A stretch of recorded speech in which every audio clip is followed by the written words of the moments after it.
Swayam Prabha. Digital India. Educated India.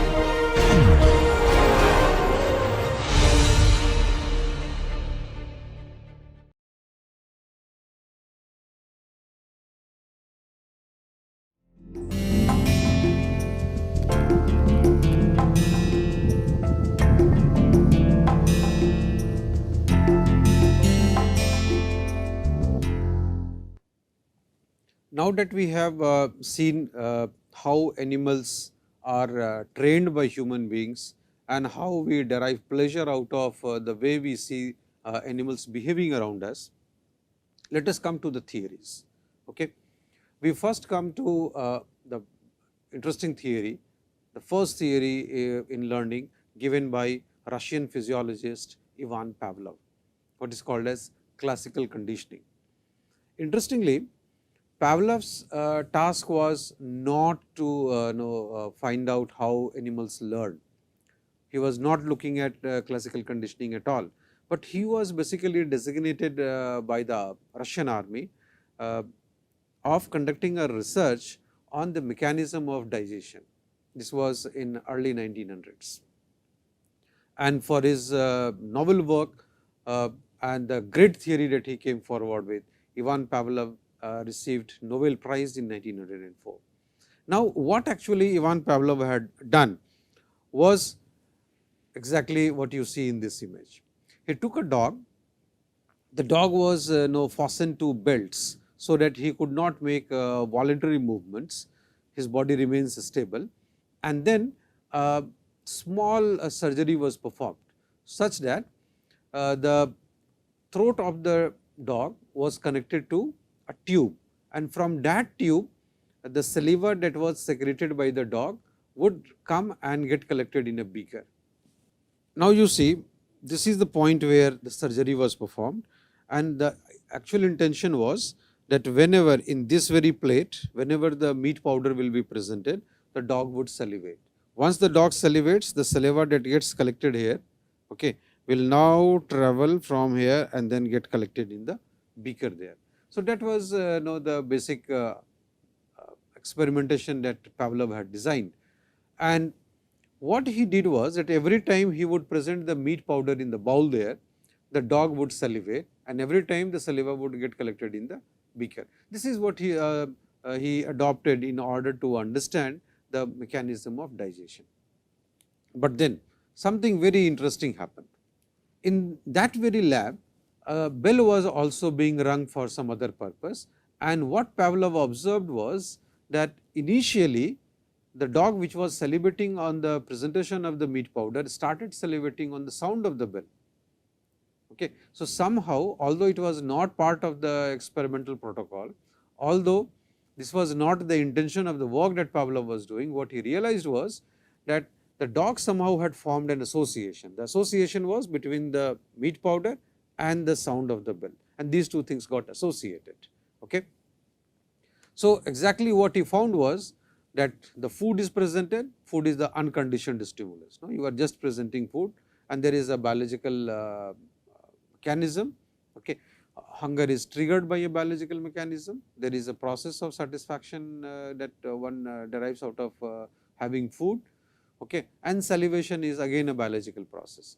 So, the urge for having food and salivation, which was basically a biological mechanism, got associated, okay, with the sound of the bell. What actually happened?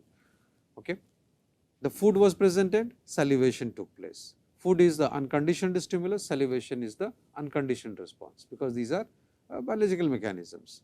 But then the dog, what it started doing was that it associated the sound of the bell with the food. It thought that every time before the food is presented, the bell is definitely rung. So, sound of the bell got associated with the meat powder. Hence, next time onwards, whenever the bell will be rung, the dog used to anticipate that now definitely the food palate will come, okay. And this again led to salivation. Now, salivation, which was basically a biological reflex, okay, an unconditioned response, again got conditioned to the association that was formed between the sound of the bell and the presentation of the meat powder.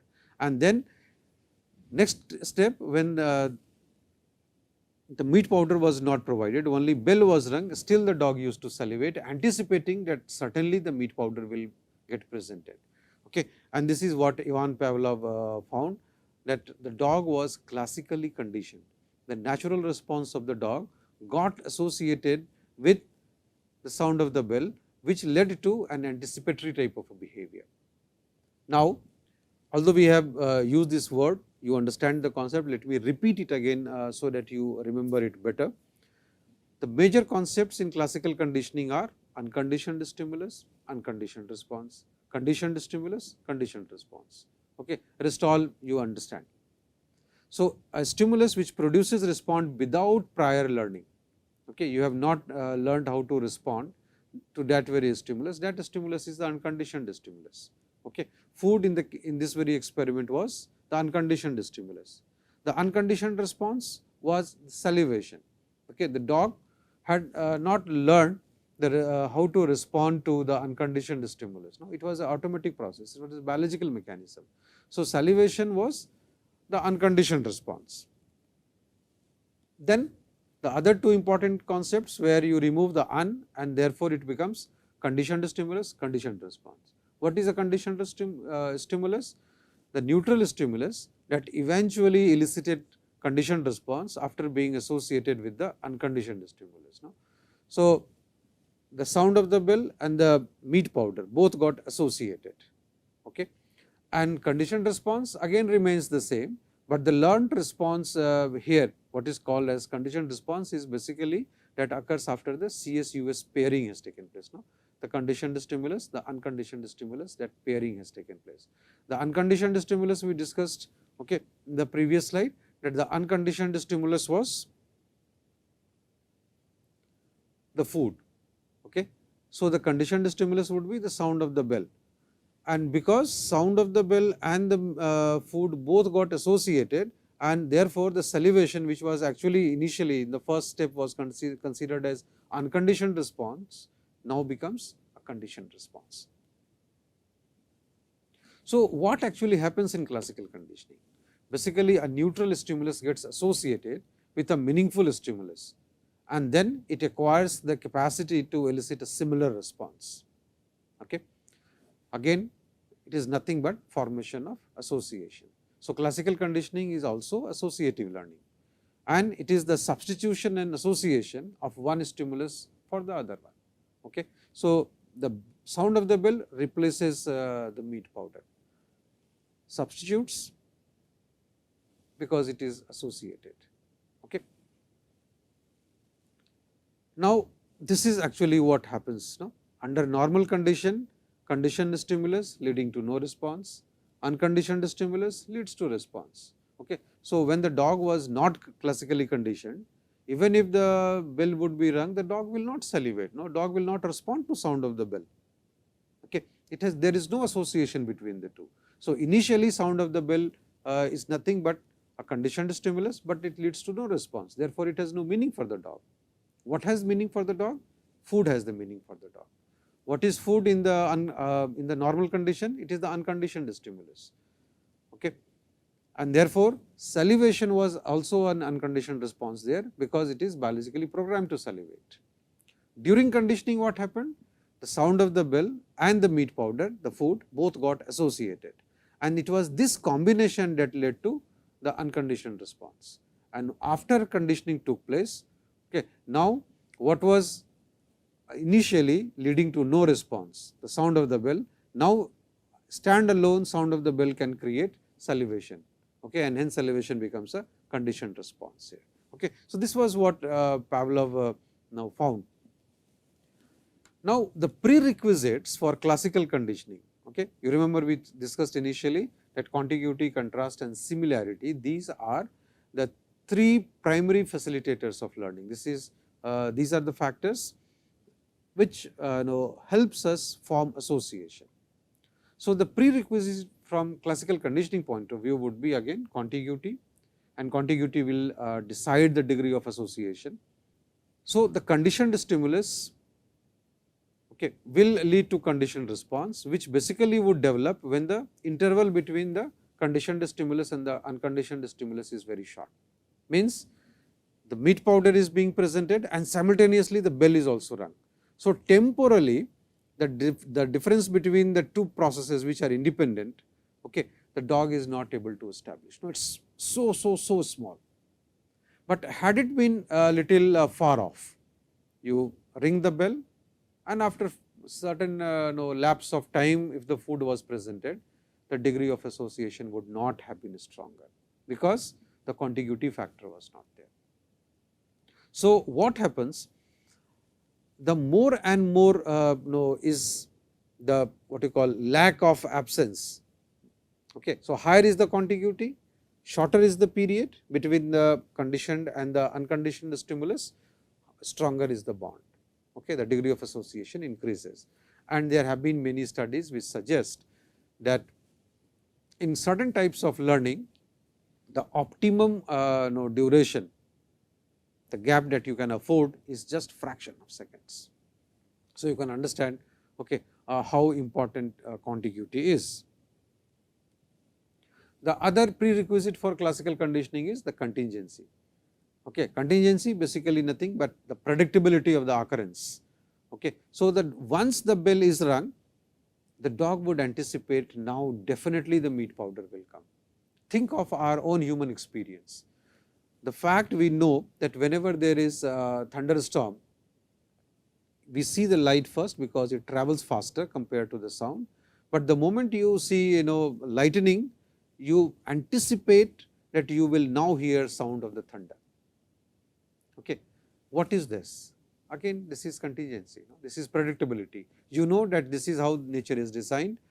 You know that all lightning will be followed by the sound of the thunder. Reason being, this is how it is programmed, because these two things, the light and the sound, they travel at different speeds. So, right from the space to our ear, it takes little more time. The sound takes little more time compared to light, but because we know that this is by default going to happen. So, therefore, the moment we see the light, we anticipate the sound. Okay. And anticipating the sound, what we do? We close our ears, because we anticipate that the sound will be unbearable, it will be extremely loud. You have seen the light and you close your ears. Okay. This is how we respond, and this is nothing but the importance of contingency. And the third important factor, that is the reflex. Okay. So, reflex basically the automatic response and stimulus connection that is formed, a stimulus leading to response, and how automated it becomes. The more and more automated it becomes, the more faster it becomes, okay, it becomes a part of your reflex. Because of contiguity, okay, you know that if X has happened, Y is by default arriving. You form a very strong bond, and this strong bond leads you to design a response which also is extremely fast. Okay. Imagine situations where you do things in a much more reflexive order.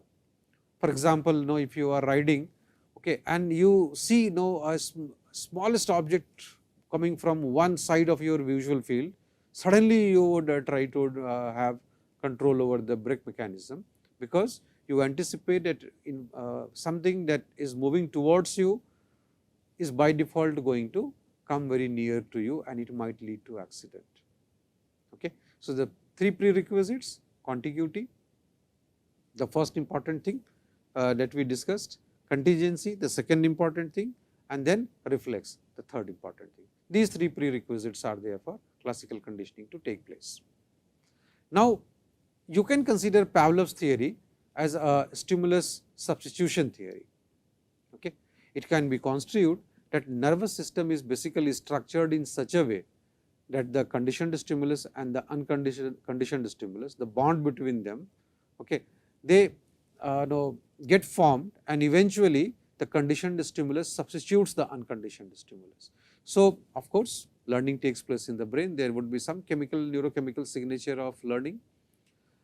This has taken place in the nervous system, and then what happens? CS-US bond is formed, and eventually the CS will substitute the US.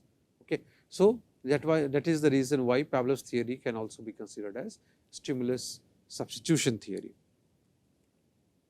Now, the information theory provides explanation to the fact as to why is it that we get classically conditioned. It says that the key to understanding classical conditioning is that the information an organism gets from the situation. Okay. Two important people, their contribution is worth mentioning here. Tolman said that the information value of the conditioned stimulus is important in telling the organism what has to be followed. And Rescorla said that the organism as an information seeker usually uses the logic and perceptual relation among the events, along with the preconceptions to form the representation of the world. And it is this information processing strategy that results into classical conditioning.